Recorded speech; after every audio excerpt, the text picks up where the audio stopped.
Hello everyone, welcome back to English Masters, and today we will be learning a new module of IELTS, that is IELTS Listening Module. Let's know more about it. And in the previous video we've already learned and seen a lot of things about IELTS, the full form of it. Then there are different categories and modes of examinations for the IELTS test, and we have also seen the speaking module in detail. So let's see today about the listening module, which is very important, and this is quite easy module, which I should say. It is not so difficult to score in listening, apart from some things which are things which you should remember about this module. Let's see an overall, that is an overview about the IELTS listening test. So there are a number of questions, approximately 10 questions in each section, you can say, and usually there are 2 to 3 tasks related to that, wherein you have different type of questions which are listed below over here. I'll be talking about them in detail, and yes, there are different audio types as well, which I will be covering ahead. So let's know more about the IELTS listening module. Before that, if you have not subscribed and you are new to the channel, I would recommend you to subscribe the channel so that you get notified and updated with new videos as well.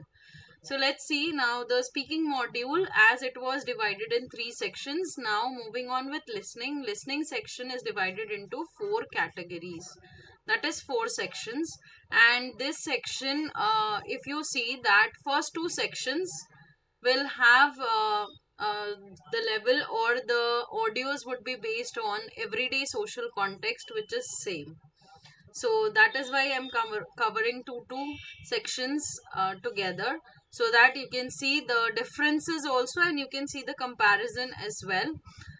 In each section there would be approximately 10 questions divided into 2 to 3 types of questions.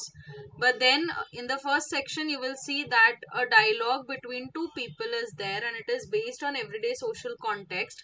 The level of difficulty for this will not be so hi-fi, it will be quite of easy level audio, and the audio in the speed is also quite slow. You can also get all 10 questions correct in this section if you really focus well enough and you understand the questions. Moving on with the next section, that is second. Here also you will have 10 questions, but the audio will have one person speaking, that is known as a monologue. Whereas again the audio will be based on same context, but the level of difficulty will slightly increase in the second section, with a little bit of increase in speed, which becomes the medium level of speed. And same ways, if we go ahead, we will also see the differences between third and fourth section, that is 10 questions in each section. But here in third section it becomes difficult to understand what the audio is based on, because there are around 3 to 4 people speaking in third section, means it is a group conversation. So some questions would be based on a particular person speaking, or the other question might be based on the overall view of the question. So it is kind of difficult to understand the conversation and the person whom it is related to. The level of difficulty will be around intermediate to advanced level, because here the vocabulary will start ranging and becoming a bit difficult. Also sentences would be more or less paraphrased over here, because again, because of the vocabulary, the sentences would be paraphrased, and the speaker would be speaking in a way, in a tone which is nearly to the native speaker. In the last section, which is considered to be the most difficult one because of its speed, and the speaker, who is kind of very native speaker, speaks very fast, and the level of difficulty with advanced vocabulary is there. And again, these two sections are based on educational or training context, and the last section will have only a monologue. Again, only one person would be speaking in this. So these are the 4 sections which are divided into detailed categories.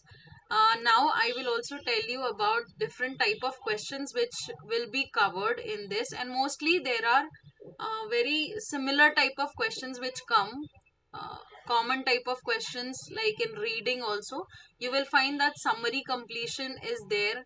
You have labeling type in which you have diagram, you have maps, you can also see plans which are there. And here in which you have a little bit of word limits over here, which we will be looking ahead in next video. I will also tell you what is word limit and how the word limits are counted over here in reading and listening. Then I will also see the number from the audios, means you have to listen to the audio very well and you have to understand what is the exact number and the correct thing which is given in the audio, because many times the audio has all different type of options which are given in the questions for a particular question. Let's suppose an MCQ is there and there are three options, say 30, 40 and 15 number. In the audio you will find all the three numbers are used, and it is used by the audio speaker in the audio. So it happens that a student gets confused, whereas all the three numbers are spoken and used, so which is the actual answer. So do not get confused. Read the question very, very carefully and see what is actually asked, and then figure out the answer. Then you also have completion type of questions, wherein you will have maybe sentence completion. You will also have form, table, note and flowchart completion type of questions. Here you will have sentences with some gaps in between, like we used to do in our school and college days, like fill in the blanks or fill in the gaps, such type of questions. Then you have matching type of questions, and there are multiple set of questions in which you have two list of items, wherein one is such as the speaker or the opinions which are given, and other could be some places, some features, okay, some information. So you have to match accordingly. Then you have multiple choice question, as also known as MCQ, as I told you before. And then you have short answer questions, in which you will have definitely the word limits, and you have to focus on these word limit very well, because if you exceed the word limit, or see, if the word limit says 4 and you are giving answers in 1, 2 or 3 words, that is accepted.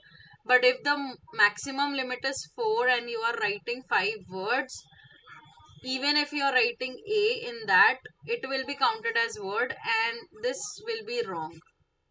So do not exceed the word limit, and always see, of course in short answers you will not have 4 as word limit. It is just an example which I am giving you for explanation. Rather, maximum word limit for short answers is 1 to 2 words. That's it, nothing more than that. So that's it for today, and I hope that you really got a lot of information about the listening section, and see you soon in the next video. Thank you.